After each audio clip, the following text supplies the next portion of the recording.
नमस्कार दोस्तों, आप सभी को मेरे चैनल जेके स्पिरिचुअल दुनिया में आपका स्वागत है। दोस्तों, अगर आप इस चैनल पर नए हैं तो इस चैनल को सब्सक्राइब कर ले। दोस्तों, हम आपको रक्षाबंधन की कुछ कहानी सुनाने वाली हूँ। दोस्तों, रक्षाबंधन का त्योहार खास त्योहारों में से एक है। रक्षाबंधन का त्योहार सावन मास के पूर्णिमा तिथि को मनाया जाता है। रक्षाबंधन के दिन बहनें अपने भाई के कलाई पर राखी बांधती हैं और भाई बहन की रक्षा का वचन लेता है। रक्षाबंधन की वैसे तो कई कहानियां प्रचलित है, लेकिन उनमें से कुछ कहानियों के बारे में हम इस वीडियो में चर्चा करने वाले हैं। पौराणिक कथा। भविष्य पुराण में एक कथा के अनुसार प्राचीन काल में एक बार 12 वर्षों तक देवासुर संग्राम होता रहा, जिसमें देवताओं की हार हो रही थी। दुहखी और पराजित इंद्र गुरु बृहस्पति के पास गए।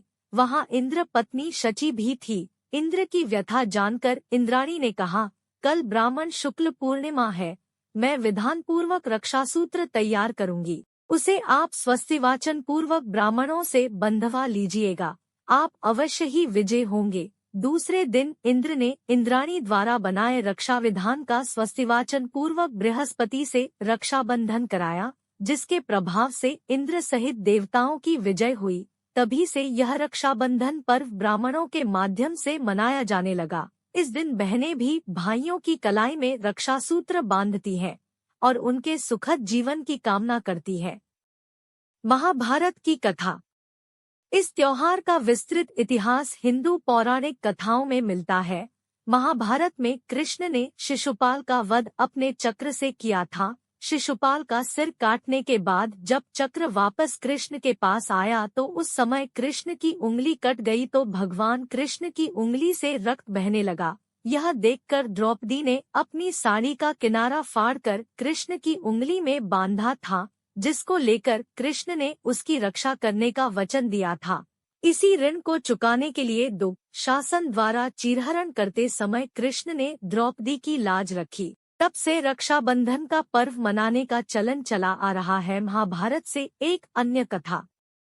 एक बार युधिष्ठिर ने कृष्ण भगवान से पूछा, हे अच्युत, मुझे रक्षाबंधन की वह कथा सुनाइए जिससे मनुष्यों की प्रेत बाधा और दुख दूर होता है। इस पर भगवान बोले, हे पांडव श्रेष्ठ, प्राचीन समय में एक बार देवों तथा असुरों में 12 वर्षों तक युद्ध हुआ।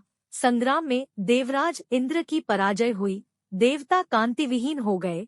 इंद्र रणभूमि छोड़कर विजय की आशा को तिलांजलि देकर देवताओं सहित अमरावती चले गए। विजेता दैत्यराज ने तीनों लोकों को अपने वश में कर लिया और राजपद में घोषित कर दिया कि इंद्रदेव सभा में न आएं तथा देवता एवं मनुष्य यज्ञ कर्म न करें।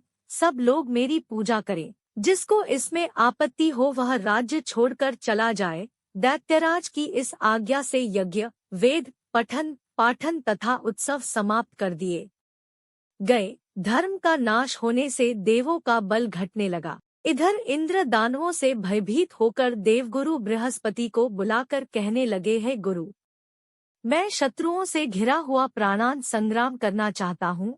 नियति बलवान होती है, जो होना है वह तो होकर रहेगा। पहले तो बृहस्पति ने समझाया कि क्रोध करना व्यर्थ है, परंतु इंद्र की हठधर्मिता तथा उत्साह देखकर उन्होंने रक्षा विधान करने को कहा। श्रावण पूर्णिमा को प्रातः काल ही रक्षा का विधान संपन्न किया गया।